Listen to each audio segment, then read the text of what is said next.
In this video, I'm going to teach you the 6 stages, the 6 conditions, or the 6 cycles of healing.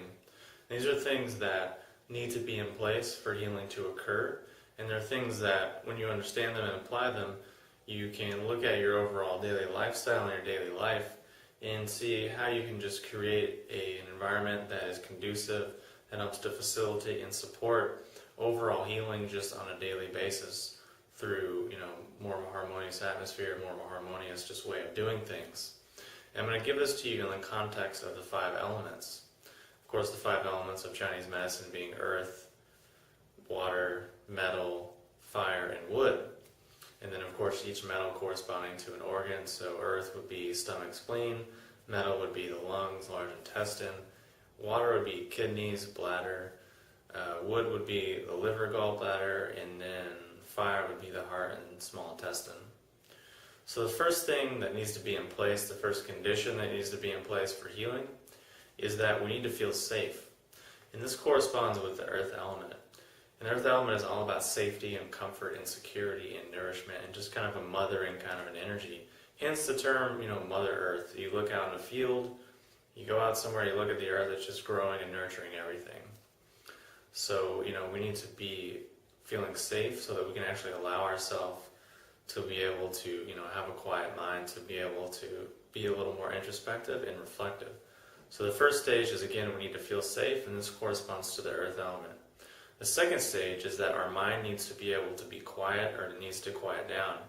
And this will correspond to the wood element, which would be the liver gallbladder, which governs our thought process, our creativity, our ability to express our ideas, and just our overall nervous system, brain, and these functions.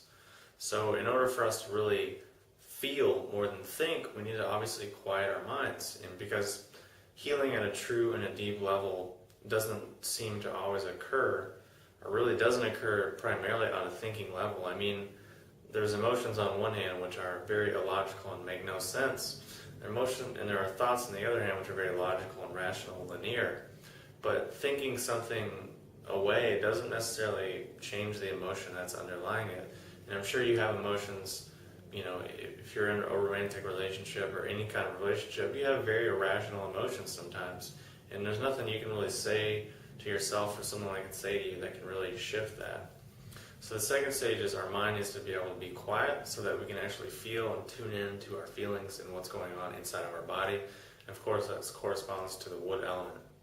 Now the third stage is that our emotional self needs to be able to have permission and support so that we can actually tune into our feeling, meaning we need to give ourselves the permission to actually feel, rather than just think and say, oh, well, I think this is what's right, or I think this is what's going on. We need to be able to give ourselves permission to feel safe, to quiet our minds so that we can tune in and feel. And this, of course, corresponds to the metal element, which corresponds to the lungs and large intestine. So we actually need to be able to give ourselves permission to feel. Now the fourth stage is that we need to recognize that all of our feelings need to be recognized and validated so that, we just understand that they all have a place and there's no good or bad.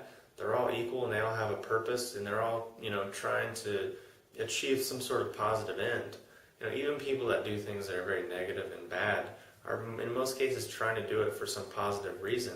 Even though in their head it's all turned around and twisted and we perceive it as negative, ultimately they're trying to be good. So that would correspond to the element of fire.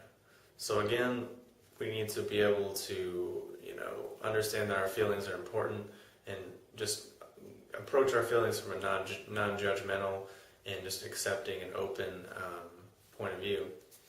So the fifth condition that needs to be in place is that our underlying spirit or consciousness or a deeper part of our being or our inner self, whatever you want to call it, needs, needs to allow us permission or give ourselves like the green light to actually allow the change. Because we might be tuning into our feelings and quieting our mind, but if we don't have that underlying desire to change and to allow the change and to give ourselves permission to change, there's going to be resistance and the healing isn't going to occur. And that again corresponds to the This underlying ability for giving ourselves permission to have a breakthrough for change is really just the transformation of that blocked up energy into something that's more, positive and more flowing. Because as you know, we're like a flowing energy system. When something's dammed up and blocked, there's resistance there, there's denial there, there's suppression or depression there.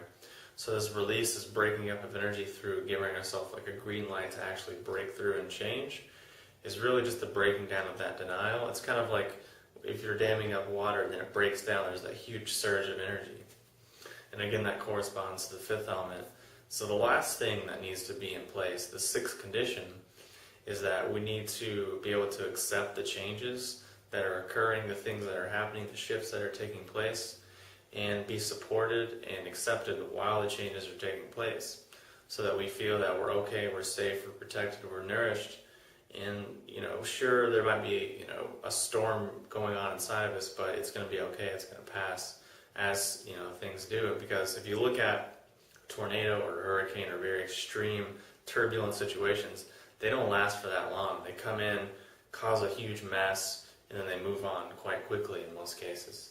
So it's like that on our internal landscape. So having someone, a supportive relationship, a supportive person, whether it's in a yoga class or a massage or a chiropractic session or a psychotherapy session, NLP session, whatever it is, there's always that necessary role for the facilitator and for that supportive, nurturing role, so that you can feel accepted while the changes are taking place, so that as you're experiencing emotions and things are coming up, someone's not saying, yeah, that's ridiculous, I can't believe you think that, because that's just going to make you feel not safe and stimulate your mind, and it's not going to be a good thing. So you need that overall environment of just acceptance and support, which would correspond again to the earth element. So those are the 6 conditions for healing that need to be in place for a true and deep healing to occur.